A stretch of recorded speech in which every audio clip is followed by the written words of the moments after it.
now on the eve of Finance Minister Enoch Godongwana delivering the 2025 budget to the National Assembly in Cape Town. The South African Federation of Trade Unions is holding anti-budget demonstrations.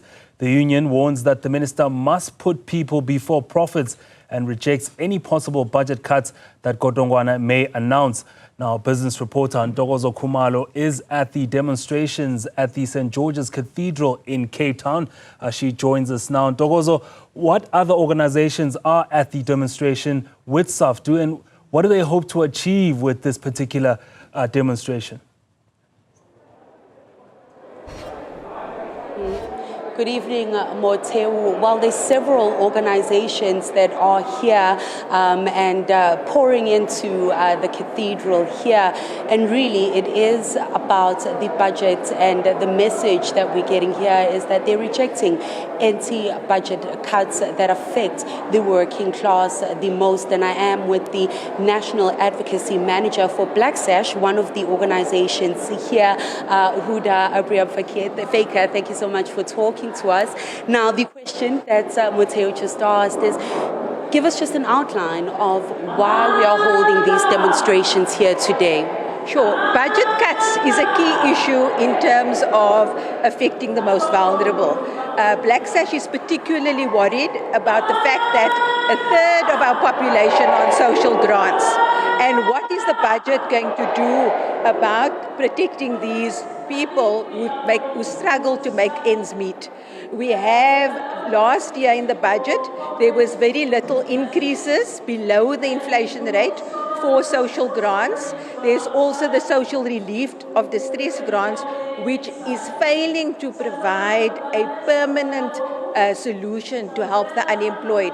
The President spoke about job creation, yes, but that must be complemented by social support in terms of its constitutional obligation. Now, according to Black Sash, what should then the minister be looking at? Because the argument could be it's a tough balancing act for him, sluggish growth, dealing with unemployment, infrastructure issues. Where would the balance be? The balance would be by looking at the budget through a human rights lens. Because if you provide social grants, that can stimulate the economy. And with the emphasis on the unemployed and the struggle to find jobs, it is imperative that the social relief of distress grant be made permanent.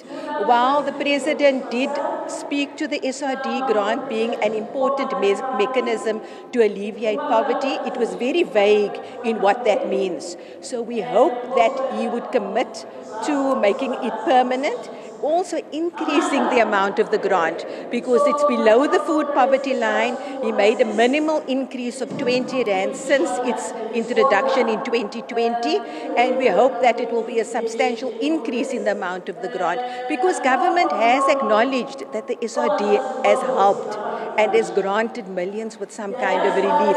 But we are also noting that it has been exclusionary by default because of the strict eligibility criteria, so that it speaks to the budget cap, because every time the amount of the grant is limited in terms of who qualifies for the grant because of the budget allocation. But I mean, the question is not whether they can afford it. The question is whether they can afford not to, given the cost of living, given the high unemployment, and the fact that the South Africa is in a crisis at the moment.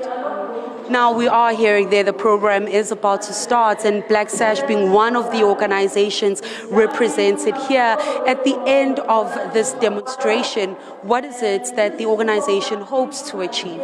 We hope that the Minister of Finance will really look at budget cuts in the context of the majority of people living in South Africa. Our colleague from the Eastern Cape will be speaking to the challenges and the experience and the lived realities of those living in the Eastern Cape, and that is happening all over the country. So we hope that the budget will speak to that instead of looking at austerity measures, looking at fiscal constraints, because it needs to have the political will to fulfill its constitutional obligation. Huda, let's leave it there. Thank you so much for talking to us. Huda Abrahams Faker, of course. Moteu is the National Advocacy Manager for Black Sash, one of the organizations that are here here at the Cathedral. We do understand that there will be a memorandum handed over. We do have the South African Federations of Trade Unions also here to unpack their grievances when it comes to sort of the budget cuts that they've seen over the years, and why Finance Minister Enoch should not be cutting an end austerity measure instead. So we'll be listening in to some of those grievances and what will be contained in the memorandum, and of course that is ahead of the minister then delivering the budget for 2025. Moteo. Well, thank you, Ntokozo. Of course, Newzroom Afrika has a full team in Cape Town ahead of that budget speech tomorrow, and any news that comes out of there, you'll hear it from us.